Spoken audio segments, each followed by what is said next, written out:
오늘 본문에서 사도 요한은 우리가 하나님의 자녀라는 사실을 힘주어 강조하고 있습니다. 2절에 보시면 사랑하는 자들아 우리가 지금은 하나님의 자녀라 이렇게 말하고 있습니다.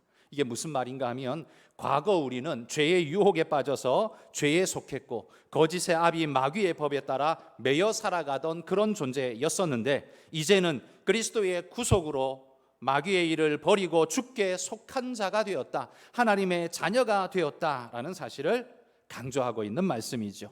이건 매우 중요한 사실입니다. 왜냐하면 내가 누구 소속이냐라는 사실은 우리의 권한과 역할과 사명이 모두 포함되어 있는 질문이기 때문에 그 정체성을 우리가 명확하게 하는 것이 우리가 살아갈 삶의 태도와 방향과 모습을 결정짓는 것이기 때문에 사도 요한은 그리스도인들에게 우리가 하나님의 자녀라는 사실을 명확히 깨달으라고 강조하고 있는 겁니다.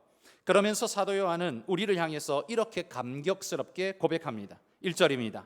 보라, 아버지께서 어떠한 사랑을 우리에게 베푸사 하나님의 자녀라 일컬음을 받게 하셨는가. 요한은 이렇게 시작합니다. 보라 그러면서 외치죠. 이 명령형 감탄사는 우리가 얼마나 이 자격, 우리가 얻은 이 자격이 얼마나 감격스러운가를 담고 있는 고백이죠. 과거 마귀에게 속하여 죽도록 죄에 끌려가다가 죽어서도 지옥 심판에 떨어지게 되는 그런 비참한 우리의 모습이었는데 우리가 이제는 마귀에게서 벗어날 뿐만 아니라 하나님의 자녀가 되었다는 이 사실이 믿기지 않을 만큼 감격스럽다, 이렇게 지금 표현하고 있는 겁니다. 여러분, 구원을 제대로 깨달은 사람의 고백은 이러한 줄 믿습니다. 여러분이 진짜 하나님의 사랑을 체감하고 내가 죽을 존재였는데 하나님의 은혜로 구원 얻은 자가 되었다라는 걸 여러분이 확실히 믿으신다면 이 요한과 같은 감격이 우리 안에도 있을 줄 믿습니다. 우리가 그저 기독교 종교 생활하는 그 정도로 우리가 신앙생활하는 게 아닙니다.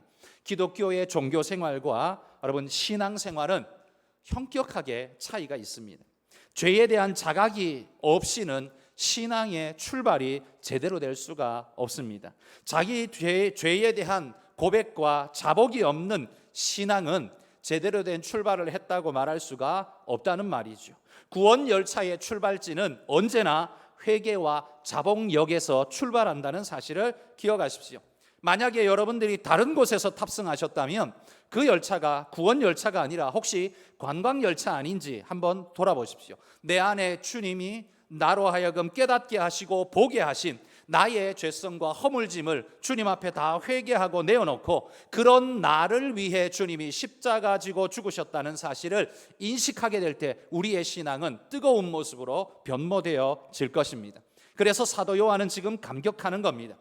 아버지께서 어떠한 사랑을 우리에게 베푸사 이렇게 표현합니다. 여기 어떠한 사랑을, 여러분 이 형용사가 감탄사 같지 않습니까? 다른 말로 바꾼다면 이 어떠한이라는 이 형용사는 놀라운 혹은 엄청난 이 단어로 아마 바꿀 수 있을 것 같습니다.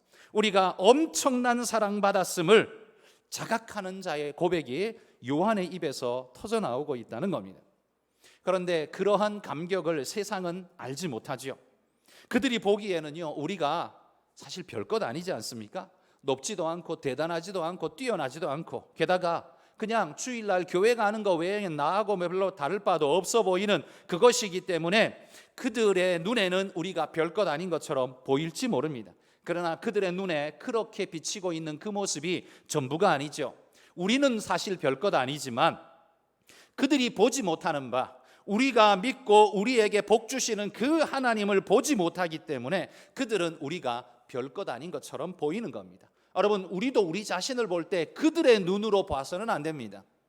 우리 스스로를 볼 때도 별것 아닌 것처럼 기죽어서 그냥 고개 푹 자라목처럼 쑥 들어가서 그렇게 지내서는 안 됩니다. 왜냐하면 하나님이 우리에게 무엇을 주셨는가를 아는 자는 자기의 허물지고 작고 보잘것없는 것 때문에 무너지지 않습니다. 그리스도인은 그렇게 보잘것없고 작은 자기를 보는 자가 아니라 그런 나에게 부어주시는 은혜와 감격의 하나님, 그 사랑을 보는 자가, 그게 진짜 신앙인 거죠. 그래서 여러분, 우리 자신은 초라하고 보잘것없지만 하나님은 크고 위대하시며 이런 나에게 부어주신 하나님의 은혜가 놀랍습니다. 이렇게 고백하는 게 진짜 신앙의 고백이라는 말이죠. 사도 요한이 지금 그 고백을 하나님께 드리고 있는 겁니다. 우리를 무시하는 세상의 모든 사람들은요, 마지막 때에 주님의 심판석에서 땅을 치며 그들은 후회할 것입니다. 왜냐하면 하찮다고 여겼던 우리가 심판주 되시는 하나님 옆에 서서 하나님의 영광의 자리에 함께 참여하고 있는 모습을 그들은 그때에 보게 될 것입니다. 그런데 자신들은 어떻습니까? 하나님의 심판받는 자리에, 하나님이 심판하시는 그 자리에 뚝 떨어져서 말도 못하고 눈물만 뚝뚝 흘리면서 하나님의 엄한 심판을 받으며 지옥의 형벌에 떨어져야 하는 자기 처지를 돌아보게 될 때, 여러분, 이때야말로 세상 모든 사람들의 절망의 시간이 될 겁니다. 그러고 보자면 세상에서 경험하는 절망은 사실 진짜 절망이 아닌 거죠. 세상에서 경험하는 절망은 약간의 실수, 약간의 어려움, 힘들고 어려운 눈물을 짜내는 어려움이 있을 수 있지만요, 마지막 때에 하나님의 심판받고 지옥 형벌 떨어질 걸 생각한다면, 여러분, 지금 이 세상에서 우리가 당하는 고난과 아픔과 절망은 사실 절망이 아니에요. 우리에게는 아직 일어날 희망이 있지 않습니까? 우리가 아직 생명이 있다는 건 이 땅에서 그 절망스러운 사건을 뒤바꾸어 희망으로, 소망으로 바꿀 기회가 아직 우리에게 있다는 거예요. 그러므로 우리에겐 아직 진짜 절망은 오지 않은 겁니다. 진짜 절망은 언제 옵니까? 마지막 때에 하나님의 심판석 앞에서 온다는 사실을 잊지 마십시오. 믿지 않는 자들은요, 그 순간 진정한 절망을 맛보게 될 것입니다. 우리는 어떻습니까? 이 세상에서 조롱당하고 욕먹고 하찮고 별것 아니라고 손가락질 당했을지 몰라도 우리가 그 순간에는 하나님의 보좌 옆에 서서 그 하나님의 영광을 함께 누리며 기쁨과 감사의 자리에 서 있는 놀라운 은혜의 축복을 누리게 될 겁니다. 여러분, 그걸 바라보는 자는 오늘 내 삶에 당하는 어려움과 가난과 혹은 질병 때문에 아파하고 힘들어하는 것, 그것 때문에 우리가 절망하지는 결코 않을 것입니다. 여러분, 힘을 내시고 우리에게 비록 모자람은 있지만 절망은 없다는 사실을 꼭 기억하시고, 그들이 우리를 아무리 손가락질하고 욕한다 해도 그들이 나중에 맞이하게 될 절망은 그들이 지금 상상도 못하고 있다는 것, 여러분 기억하시고 하나님이 주신 구원과 감격을 기쁨으로 누리시는 믿음의 일꾼들이 다 되시기를 소망합니다. 여러분, 우리가 그런 사람입니다. 하찮은 사람이 아니라요, 하나님의 사람입니다. 하나님의 사람이란 말은 대단한 사람이란 말이 아니라 하나님이 책임지시는 사람이라는 말입니다. 여러분, 이 땅에 살면서 우리가 영끌을 해서 아파트 하나 구하는 것도 힘들다고 말하지 않습니까? 아파트 청약 한번 받으려고 우리가 그렇게 난리법석을 떨게 되는데, 그러나 정작 우리는 어떻습니까? 하늘 청약을 이미 받아놓은 자들입니다. 이 땅에서 우리가 얼마나 집에 살지 몰라도, 혹은 우리가 전세 월세를 살고 있을지 몰라도, 우리 모든 그리스도인들은 이미 하늘 청약을 이미 다 받아놓고요, 가기만 하면 되는 하나님이 마련해 주신 그런 사람들이라는 사실을 잊지 마십시오. 강남에 아파트 사는 게 꿈인 이 시대 사람들에게 우리는 어떻습니까? 저 하늘의 맨션을 가지고 이미 보장받고 살아가는 사람들입니다. 그러므로 여러분, 나그네 된 오늘을 조금 모자라게 살아도, 조금 가난하게 살아도, 조금 남들보다 아픈 구석이 더 있어도 여러분 실망하지 마십시오.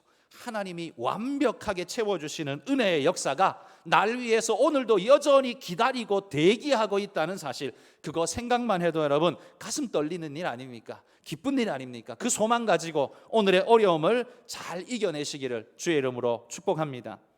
그런데 오늘 이 사도 요한은 우리에게 우리가 하나님의 자녀라는 사실을 왜 이렇게 강조하는 걸까요, 여러분? 사도 요한이 이걸 강조해야 하는 이유는요, 왜냐하면 사람이 자기 정체성 이해에 따라서 자기 삶의 방향성, 목표, 기준, 이 모든 것이 달라지기 때문입니다. 그래서 우리에게 내가 어떤 사람인지를 알아야 내가 시궁창 같은 현실에 쿡 떨어진다 할지라도, 내던져진다 할지라도 그곳에서 절망과 포기가 아니라 소망과 힘으로 살아가는 존재가 될 수 있는 겁니다. 여러분, 조선시대에 양반들이 그 양반의 가문이 몰락해서 초가집에 쓰러지는 초가집에 산다 할지라도 양반 가문의 사람들은 양반의 채통과 그 품위를 잃지 않으려고 자기를 꿋꿋하게 지켜가는 모습을 늘 보였습니다. 이게 우리가 어떤 면에서는 지적해야 될 좀 못난 모습이라 말할 수 있을지도 모르지만, 그러나 제가 보기에는요, 자기 정체성을 분명히 가지고 살아가려고 하는 몸부림, 그거야말로 그리스도인이 닮아야 하는 것 아닌가라는 이 생각을 해봅니다. 뭐냐 하면, 여러분, 이 세상이 참 힘들고 어렵고 우리에게 몹시로 힘들지 모르지만, 여러분, 이 땅을 우리가 어떻게 살아야 합니까? 우리가 하나님의 자녀입니다. 그렇다면 이 땅 정말 힘들고 어렵게 내던져진 것 같은 모습으로 다 쓰러져가는 초가집에 살지 몰라도 그 집에 사는 우리의 삶의 자세와 태도는 그리스도인다워야 한다는 거죠. 이게 바로 사도 요한이 우리가 하나님의 자녀라라는 사실을 강조하는 이유인 겁니다. 그걸 알아야 우리가 어떤 위치, 어떤 상황에 처해 있어도 어떤 모습으로 살아야 하는가가 거기에서 결정되기 때문입니다. 부자라서 그렇게 사는 게 아닙니다. 남들보다 더 높아서 그렇게 사는 게 아닙니다. 우리 자기 정체성이 그리스도인으로 하나님의 사람으로 우리가 분명하기 때문에 그들처럼 살지 않는 겁니다. 여러분, 이게 우리의 자존심이 돼야 되고 이게 우리의 고집이 돼야 됩니다. 그들처럼 휩쓸려 살아가는 건 우리가 그리스도인이라는 이 자기 정체성과 가치가 보잘것없다라는 자기 고백밖에 더 되겠습니까? 우리가 그리스도인이면서도 그들처럼 살려고 몸부림치는 것, 그리스도인 그거 다 쓸모없어, 돈 없으면 다 쓸모없는 거야, 그렇게 고백하는 것과 마찬가지 아니겠습니까? 그러니 여러분, 우리가 그렇게 돈에 팔려가는 자처럼 그렇게 우리 살지 말고, 여기 오늘 사도 요한이 강조하는 것처럼 우리는 하나님의 자녀라, 지금 우리는 하나님의 자녀라, 하나님의 정체성이 우리를 끌고 가는 옳고 바른 삶의 자세를 지켜가는 그런 우리 모두가 돼야 할 줄 믿습니다. 이를 위해서 오늘 사도 요한이요, 우리에게 4가지 사실을 가르쳐주고 있습니다. 우리가 그리스도인 바른 정체성으로 살아야 하는데 그때에 우리가 알아야 할 4가지 사실, 첫 번째는요, 죄를 주장하는 세력이 있다는 사실을 기억하라라고 말합니다. 자, 우리 오늘 본문 8절 한번 읽어봅시다. 성경 보시고요, 8절 읽습니다. 죄를 짓는 자는 마귀에게 속하나니 마귀는 처음부터 범죄함이라. 하나님의 아들이 나타나신 것은 마귀의 일을 멸하려 하심이라. 여기 죄를 짓는 당사자가 인간이기 때문에 그게 인간의 일인 것처럼 보이지만요, 인간이 범죄한 게 맞습니다. 그런데 근원적으로 따지고 들어가 보면 그 인간에서 끝나는 게 아니라 인간 뒤에서 조종하는 유혹자, 근본적 세력이 있다는 거예요. 그게 누굽니까? 마귀라는 말이에요. 마귀가 우리를 유혹하고 조종한다는 겁니다. 그래서 우리는 무죄합니까? 걔가 조종했으니까, 내가 저질렀지만 걔가 조종해서 내 죄가 아니고 마귀 죄야, 이렇게 말하겠습니까? 아닙니다. 마귀는 유혹을 던졌고요, 그 유혹을 덥석 물고 죄에 빠져들어간 건 우리입니다. 그래서 우리는 죄 없다라고 절대로 말할 수 없고 우리 죄입니다. 그런데 근본적으로 이 죄의 뿌리가 어디서 오느냐? 이게 마귀의 유혹, 이 죄에서부터 온다는 사실을 기억해야 합니다. 왜냐하면 이 죄의 근원적 출발지가 어딘지 알아야 이 문제를 대처하는 우리의 자세가 바르게 생겨날 수 있기 때문입니다. 이 죄의 출발지는 인간이 아니라 마귀입니다. 마귀가 우리를 충동질하고 유혹하고 이끌어갑니다. 왜 이렇게 하냐? 마귀는 그러면 왜 이렇게 하는 겁니까? 마귀는요, 우리를 하나님으로부터 분리시켜서 멸망의 구덩이에 던져 넣음으로써 하나님을 대적하려고 하는 겁니다. 왜겠습니까? 마귀는요, 하나님을 직접 대적할 능력 없습니다. 감히 마귀가 하나님을 직접 대적 못합니다. 그러니까 하나님을 직접 대적 못하니까 어떻게 해요? 하나님이 가장 사랑하는 자를 유혹하고 무너뜨리고 파괴시켜가지고 그게 하나님의 고통이 되고 탄식이 되고 아픔이 되도록 만들어버린다는 거죠. 그들을 빼앗아서 구덩이에 던져놓고 죽음에 던져놓고 그렇게 만들어버린다는 겁니다. 이건 마치 요셉이 아버지 야곱의 사랑을 독차지하자 형들이 이를 시기해서 요셉을 구덩이에 던져 넣어버렸던 그 사건과 굉장히 흡사한 모습을 하고 있습니다. 요셉이 아버지의 사랑을 온몸으로 그냥 자기 혼자 다 독차지해 버렸을 때 그때 형들의 마음이 어땠을까요? 분노가 끝없이 치밀어 올랐을 겁니다. 그래서 그 요셉을 아버지의 사랑에서부터 분리시키는 방법으로 아버지께 안갚음을 한 겁니다. 아버지를 직접 대접할 수는 없었습니다. 그럴 수는 없으니까요, 그 얄미운 자식을 아버지로부터 분리시켜서 구덩이에 던져 죽음에 던짐으로써 아버지에게 안갚음하는 그런 비열한 방법을 쓴 거지요. 형들인 자신들을 무시한 일과 요셉에게만 채색 옷을 입히고 형들인 자신들에게는 주지 않았던 그 억울한 일들에 대한 안갚음을 형들은 그렇게 했다는 거죠. 여러분, 이 모습이야말로 마귀적인 모습 아닙니까? 마귀를 꼭 닮았습니다. 마귀는 하나님의 가장 사랑받는 인간들을 빼앗아서 구덩이에 던져놓고 지옥에 던져넣는 그 일을 하려 하는 겁니다. 그럼으로써 하나님을 공격하는 거예요. 그게 하나님을 대적하는 방법이니까요.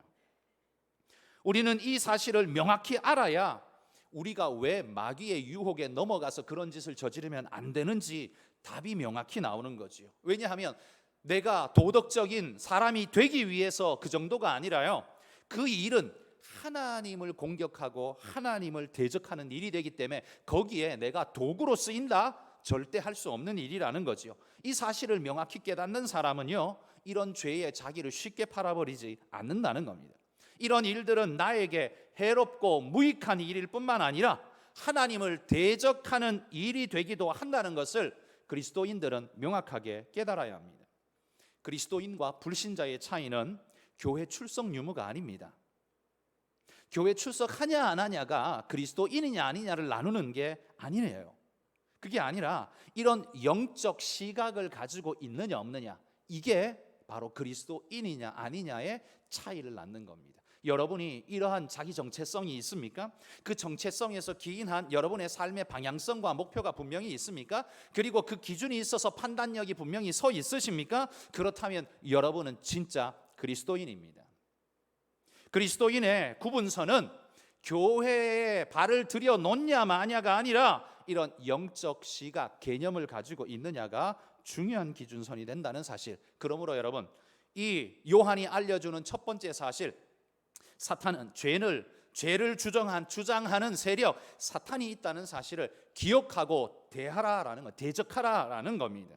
두 번째, 요한이 알려주는 두 번째 사실은요, 마귀는 죄의 굴레를 우리에게 더 씌운다라는 사실을 우리가 알아야 합니다. 마귀의 일은요, 우리를 부추겨서 죄를 짓는 정도에서 끝나지 않습니다. 우리가 죄를 지으면 막 박수치면서 와 좋다 나는 성공했어 그리고 끝내는 게 아니에요. 거기서 끝나는 게 아닙니다. 수많은 감언이설로 우리를 속여서 죄 짓도록 만들어 놓고는 그 다음에 뭘 하느냐, 우리가 범죄하는 순간 우리의 죄책감과 죄의식이라는 그런 포승줄로 우리를 묶어가지고 우리를 옥죄면서 끌고 가버린다라는 겁니다. 죄를 짓도록 조장해놓고 죄를 지을 때까지는 친구인 척 떠들어대면서 옆에서 유혹해놓고 죄를 지은 이후에는 자기가 심판자가 되는 겁니다. 우리를 올무 씌워서 끌고 가는 겁니다. 너 이런 죄 지었지? 너 이제 끝이야. 따라와. 그렇게 가는 거예요. 여러분, 가룟 유다를 한번 생각해 보십시오. 가룟 유다는 주님을 따르는 제자 아닙니까? 주님께서 자신이 원하는 방향으로 가지 않고 십자가로 올라가서 죽으려 하자 그 십자가의 길을 간다니까 이게 몹시도 못마땅했습니다. 그래서 이럴 바에야 차라리 팔아버리자, 대제사장에 팔아버리자, 그리고 은삼십에 팔아버렸습니다. 이건 사탄이 그렇게 부추긴 거죠. 심하게 충동질했습니다. 누가복음 22장 3절에 보면 이렇게 말합니다. 12 중에 하나인 가룟인이라 부르는 유다에게 사탄이 들어가니, 사탄이 들어가서 충동함으로 가룟 유다가 예수님을 팔아버린 데까지 나아갔습니다. 이렇게 팔아놓고는요, 나중에 마음이 찔려서 심히 고통하다가 결국에는 목매어서 자살해버립니다.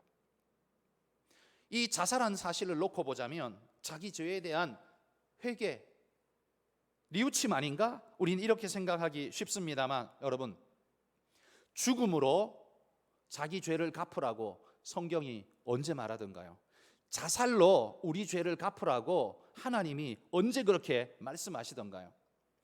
그건 사탄의 유혹이고 사탄의 계략일 뿐이지 그건 회개가 아닙니다. 회개는 죽어서 회개하는 게 아니라요, 살아서 내 삶을 돌이켜 그 과거의 삶과 다르게 이제는 하나님 내가 사는 게 아니라 주님이 내 안에 사시는 것입니다 하고 내 삶을 주께 드리고 주님 앞에 주님 뜻대로 살아서 과거의 삶을 씻고 회개하는 게, 그게 회개지 죽어버리는 게 회개가 아니라는 말이에요.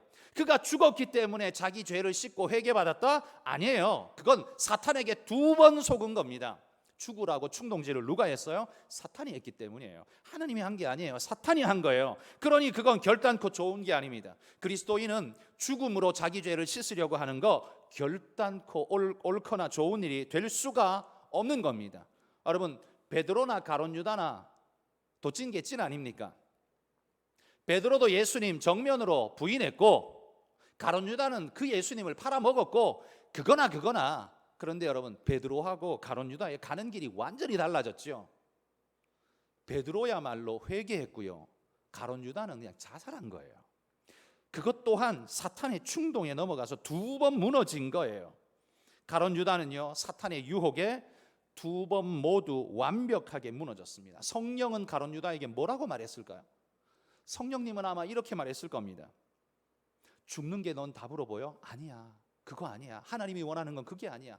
네 죄를 하나님 앞에 고하고 이제는 이 잘못된 길에서 돌이켜 주님의 길로 나아가고 일생 주님과 함께 동행하며 살겠다라고 다짐하고 그렇게 나아가. 그게 네가 회개할 길이야. 성령은 그렇게 말하지 않았을까요? 그런데 사탄은 옆에서 또 뭐라고 말할까요? 너 같은 자가 살아서 뭐해? 야, 죽음으로 네 죄를 갚아. 여러분, 그게 사탄의 소리지 성령의 소리가 아니라는 말이에요. 그의 범죄로 인해서 가룟 유다는 영적 사망에 이르렀지만 자살로 인해서 또 충동받아서 자살로 인해서 육적 사망까지 이르렀습니다. 이게 바로 마귀가 죄의 굴레를 씌우는 방법입니다. 우리를 죄 짓는 데까지만 가게 하는 게 아니라요, 그 다음에 우리가 자살하도록 죽는 데까지 끝까지 몰고 가는 게, 그게 바로 사탄의 계략이란 말입니다. 그러므로 여러분, 사탄에게 영적 토사구팽 당하지 마시기 바랍니다. 죄 짓는 데까지 열심히 쓰임 받다가 끝에 가서는 버림받아서 다시 자살에 이르르는, 이거야말로 여러분 처절한 영적 토사구팽입니다. 실컷 이용당하다가 끝에 가서 결국 자기 목숨 자기가 끊는, 이건 전형적인 마귀의 전술이란 말이에요. 죄 짓는 걸로 1차 성공했고 그가 자살하는 걸로 2차 성공하고 사탄은 완벽한 승리를 해버린 겁니다. 여러분, 사탄은 우리에게 충동질할 때 처음에는 돈도 주고 쾌락도 주고 모든 것 다 주는 것처럼 그렇게 시컨 우리를 등 떠밀어 내지만 결국은 끔찍한 불명예와 고통 속에 죽음의 나락에 내밀어버리는 것이 사탄이라는 것을 잊지 마십시오. 사탄이 주는 유혹의 떡을 얻어먹지 마십시오. 그건 떡이 아니라 독입니다. 그러므로 여러분, 오늘 사도 요한이 우리에게 말하는 2번째 사실, 마귀는 죄를 조장할 뿐만 아니라 죄의 굴레를 우리에게 씌워서 사망으로 끌고 간다는 사실을 기억하십시오. 3번째, 사도 요한이 우리에게 하는 가르쳐주는 말씀은요, 죄를 이기는 방법이 뭐냐, 이걸 가르쳐줍니다. 자, 오늘 5절과 6절 같이 한 번 더 읽어봅시다. 그가 우리 죄를 없애려고 나타내신 것을 너희가 아나니 그에게는 죄가 없느니라. 그 안에 거하는 자마다 범죄하지 아니하나니 범죄하는 자마다 그를 보지도 못하고 그를 알지도 못하였느니라. 자, 여기 보시면 사도 요한은 우리에게 죄를 이기는 방법을 일러주고 있습니다. 죄를 이기는 방법이 뭡니까?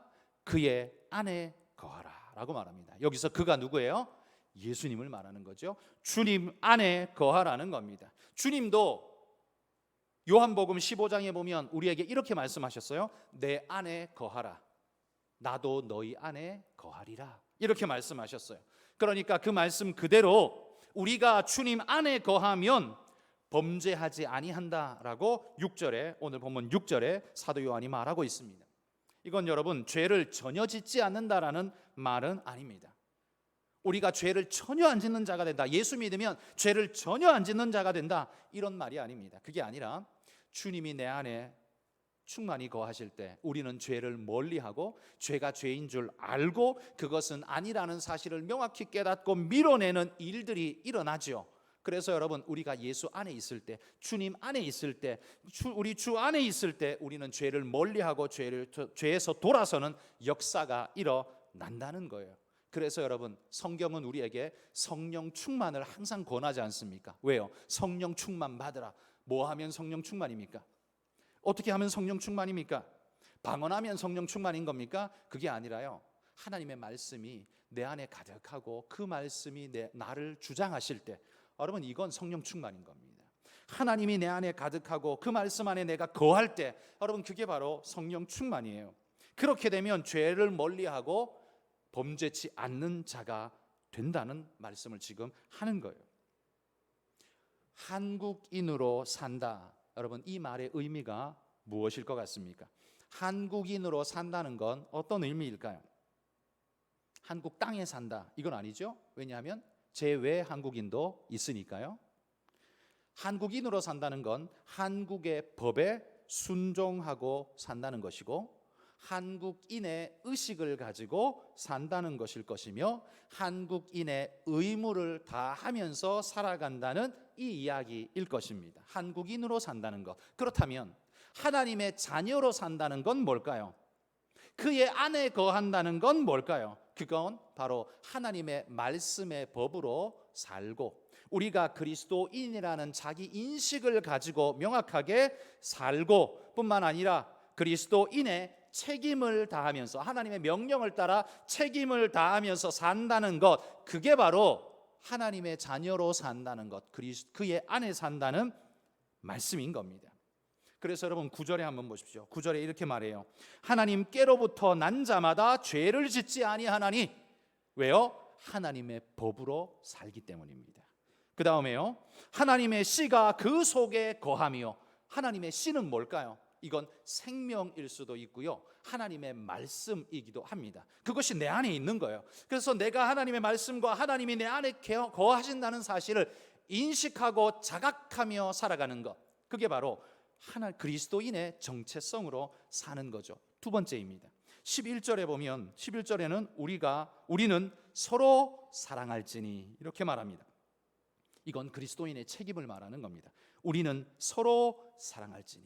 여러분, 사실 오늘 이 시대에, 이 21세기 교회가 잊어버린, 한국 교회가 잃어버린 정말 중요한 자세, 자기들이 구원받았다는 것만 자랑하고 북치고 장구치고 춤추면서 정작 하나님의 그리스도인의 책임, 명령인 사랑하라는 이 명령은 싹 잊어버리고 안 해도 되는 것처럼 우리가 그냥 삭제시켜버린, 그게 오늘 우리의 허물 아닙니까? 오늘 한국교회가 욕먹고 있는 이유 가만히 뒤져보십시오.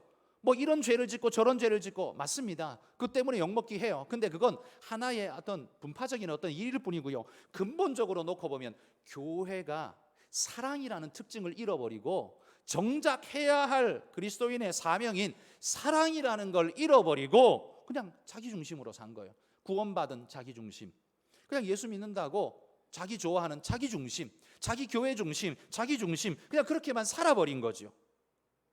정말 중요한 하나님의 명령, 계명, 서로 사랑하라는 이 사명은 잃어버리고, 책무는 잃어버리고 권리만 누리는 사람으로 그렇게 우리가 살아버렸기 때문에 오늘 이 시대에 우리가 이 모양으로 무너져버린 모습 아닌가 생각이 됩니다. 여러분, 우리는 주님이 명령하신 이 그리스도인의 책임을 다하면서 살아가야 할 것입니다. 저도 여러분도 여기에 많이 부족하지 않습니까? 오늘 이런 말씀을 들으면서 다시 한번 결단하며 우리가 마음을 다잡을 수 있기를 바랍니다. 주님 안에 우리는 이 모습으로 그리스도인다운 삶의 모습을 나타내며 살아가리라, 여러분 결심하며 함께 살아갈 수 있기를 소망합니다. 그러므로 여러분, 우리가 죄를 이기는 방법은 그의 안에 거하는 것입니다. 그분 안에 풍덩 잠기는 겁니다. 그게 축복입니다. 하나님께 그냥 발가락 하나 대충 걸쳐놓고 세상에서 그냥 자기 마음대로 살고, 자기는 그냥 발가락 하나 걸친 걸로 그리스도인이라고 말하고 있는 정도, 그거 말고요, 주님께 풍덩 들어가서 그분이 내 안에 완전 스며들고 내가 그분 안에 완전히 스며들어간, 여러분 그런 사람으로 이 땅 멋지게 주님 안에서 살아가시는 그런 분들이 되시기를 축복합니다. 마지막 네 번째 사도 요한의 권면은요, 죄에 대한 태도에 대해서 우리에게 말씀합니다. 우리가 가져야 할 죄에 대한 태도가 뭐냐? 두 가지가 있다라고 말해요. 자, 3절 끝에 보십시오. 3절 끝에 보면 첫 번째로 너희는 죄에 대한 태도로 자기를 깨끗하게 하라 이렇게 명령하고 있습니다. 죄로 자신을 더럽히지 말고 그분과 같이, 주님과 같이, 주님의 깨끗하심과 같이 자기도 깨끗하게 하라 이렇게 명령합니다. 이 말씀은요, 당시에 영지주의자들을 의식한 명령일 것이다 이렇게 학자들이 이렇게 이 부분을 설명합니다. 이게 무슨 말인가 하면, 영지주의의 이야기를 제가 자주 말씀드렸죠. 영지주의자들은 영적 지식을 가진 자가 구원을 얻고 육체와 영혼은 분리되어 있어서 육체는 영혼에 아무런 영향을 미칠 수 없기 때문에 영적 구원을 얻은 자는 육체적으로 무슨 짓을 저질러도 구원에 전혀 이상이 없고 이 육체는 썩어 없어져 사라질 거기 때문에 네 마음대로 살아도 돼, 이렇게 말하는 게 영지주의자들이었단 말이에요. 그러므로 자기는 구원 얻었다고 입으로는 떠드는데 삶의 행동은 완전히 지저분하고 더러운 사람들, 그게 영지주의자들이었다라는 말이지요. 그러니까 이런 자세와 삶의 태도들이 교회에 스물스물 영향을 미치는 겁니다. 왜냐하면 이런 자세가 그 1세기, 2세기, 3세기 그 시대를요 풍미하면서 사람들의 정신세계를 어지럽혀 놓았기 때문입니다. 그러니까 그 세계를 살아야 하는 그리스도인들조차도 여기에 영향을 자꾸 받는 거예요. 그러면서 어떻게 해석해요? 구원의 영적 지식은 뭐예요? 예수. 예수님 믿으면 그게 우리 영혼은 구원받았어. 육체는 썩을 거니까 마음대로 해도 돼. 영지주의적인 기독교를 만들어버린 거죠. 완전 짬뽕, 이거는 완전 미신이죠.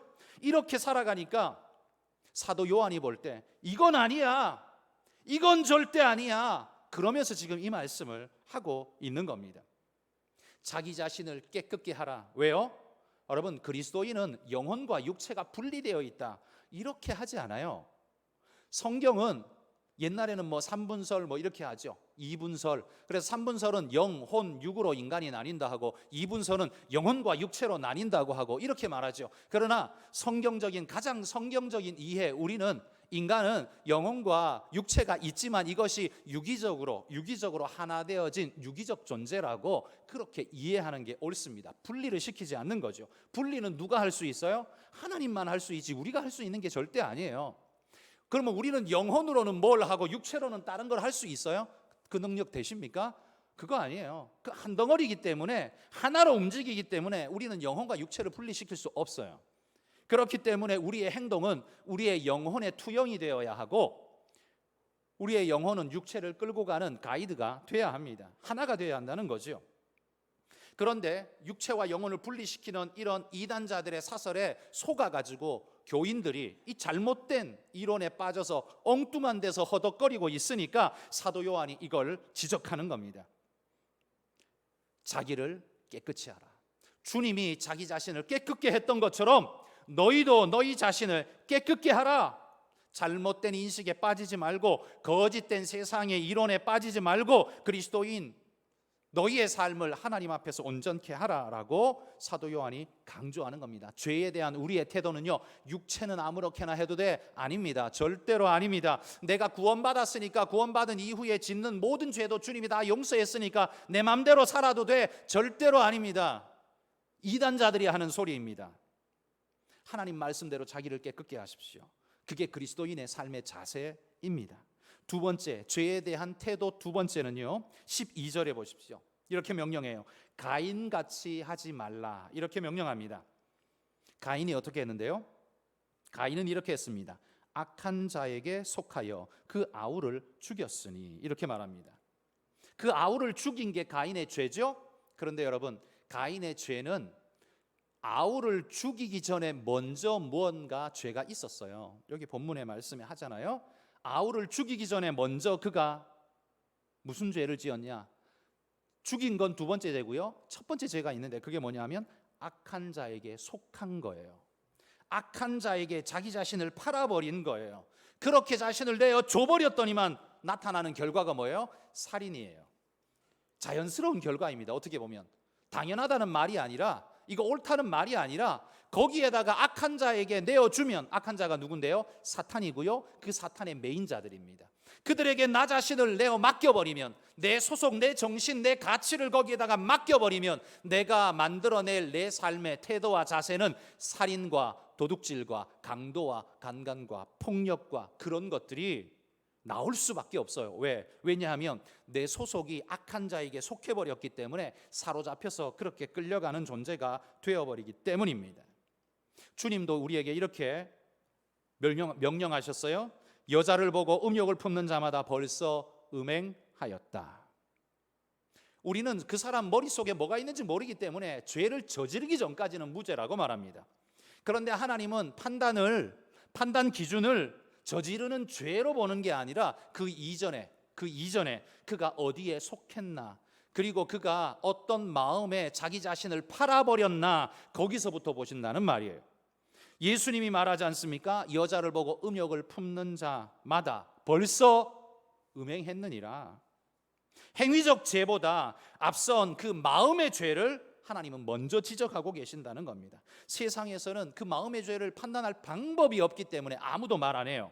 무죄라고 말해요. 그런데 하나님은 무죄라고 말하지 않습니다. 그거 유죄라고 말하고 있습니다. 마음부터 정리하라고 말해요. 그래서 여기 가인같이 하지 말라. 왜요?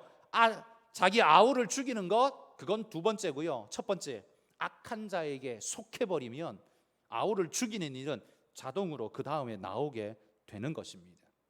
그러므로 여러분, 그리스도인은 행위적 죄에서 깨끗할 뿐만 아니라 내 마음이 악한 자에게 속해 있지 않은지 자기 자신을 늘 돌아봐야 합니다. 그래서 그분의 깨끗하신 같이 자기를 깨끗게 하려고 노력해야 합니다. 여러분, 예수님의 말씀에 비하면 여기 우리 살인하지 않은 사람이 어디 있고 여기 간음하지 않은 사람이 어디 있습니까? 예수님 말씀에 비하면 다 우린 살인자예요. 그러나 여러분, 루터가 이렇게 말했습니다. 새가 내 머리 위로 날아가는 건 내가 어찌할 수 없지만 새가 내 머리 위에 둥지를 짓지 못하도록 하는 건 내가 할 수 있다. 사실 아닙니까?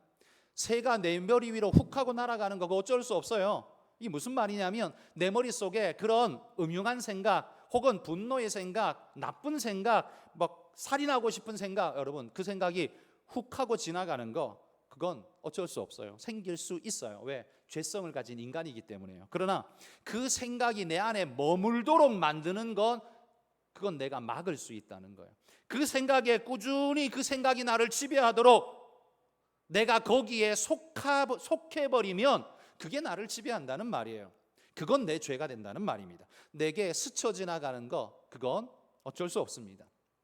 하나님 앞에 회개하고 돌이켜야죠. 하나님, 이것조차도 없으면 좋겠습니다. 그런데 인생인지라 그렇지 못하죠. 그러나 여러분, 둥지 틀지 못하게는 할 수 있습니다. 그 일을 우리가 해야 합니다. 다윗을 생각해 보십시오. 그 전쟁통에, 군사들은 다 전쟁통에 나가 있는데 자기 혼자 왕궁 지붕을 이리저리 한가롭게 거닐다가 목욕하는 바세바의 목욕하는 모습을 보고 어떻게 해요? 어떻게 해야 정상입니까? 아이고 주님, 그러면서 내려가야 정상이겠죠. 아이고 주님, 제가 이게 보려고 본 게 아니에요 하고 이렇게 내려가야 정상이겠죠. 그런데 다윗은 어떻게 했습니까? 눈이 땡그레져 가지고 계속 봤습니다. 계속 쳐다봤습니다. 계속 쳐다보다 보니까 호기심이 자꾸 마음속에 오릅니다. 도대체 저 여인이 누구야? 그러니까 자기는 권세가 있잖아요. 신하를 불러다가, 야, 저 여인 누군지 좀, 저 집 여인 누군지 좀 알아와봐. 그랬더니만 가서 알아왔는데 우리아의 아내 밧세바래요. 에? 우리야? 그 우리 장수잖아. 내가 잘 아는 사람이네. 자기가 아는 사람이니까 마음에 호기심이 더 많이 생기네요. 얼굴이 보고 싶네. 어떻게 생겼는지 한번 데려와봐. 거기까지 간 거예요. 그 얼굴을 보니까 어떻게 해요? 이게 목욕하는 모습부터 여기까지 오는 동안 마음에 계속 불지펴진 거예요. 둥지를 계속 짓고 있는 거예요. 튼튼한 둥지를 그렇게 짓고 나니까 보는 순간 어떻게 해요? 그냥 범하게 되는 겁니다. 그 뒤에는 자기가 막을 수도 없는 상태가 돼버린 거죠. 다윗의 머리에, 눈에 보이고 머리에 떠오르는 생각이 스쳐 지나갈 때 주님을 부르면서 돌이켰다면 그는 그 죄를 저지르지 않았을 겁니다. 그런데 거기에 둥지틀고 앉아 있어 버렸습니다. 악한 자에게 속해 버렸습니다. 그렇게 자신을 소속시켜 버리니까 그 다음에는 피할 수 없는 상태가 돼버린 겁니다. 그래서 여러분, 오늘 사도 요한이 우리에게 이렇게 명령하는 것 아닙니까? 죄에 대해서 우리는 거기 머물러서는 안 된다. 악한 자에게 속해서는 안 된다라고 우리에게 명령하고 계시다는 겁니다. 여러분, 오늘 사도 요한이 이 말씀을 하면서 우리에게 이렇게 강조하면서 말씀하셨습니다. 사랑하는 자들아, 우리가 지금은 하나님의 자녀라. 지금은, 이걸 왜 강조해요? 과거와 데빗에게 지금은 이 말이에요. 과거에는 우리가 그게 아니었어. 우리는 형편없었어. 그렇지만 이제는 우리는 달라졌어. 주님의 자녀야. 그 말씀을 하고 있는 거죠. 그러므로 여러분, 우리가 이제는 그리스도의 자녀로서, 하나님의 자녀로서 어떻게 살아야 하는지 우리가 깊이 돌아보며 주님께 내 자신을 맡기고 악에 속한 자가 아니라 그리스도 안에 거하는 자로서 그런 믿음으로 살아가시는, 그래서 하나님을 기쁘시게 하는 그런 모든 하나님의 자녀가 되시기를 주의 이름으로 축복합니다.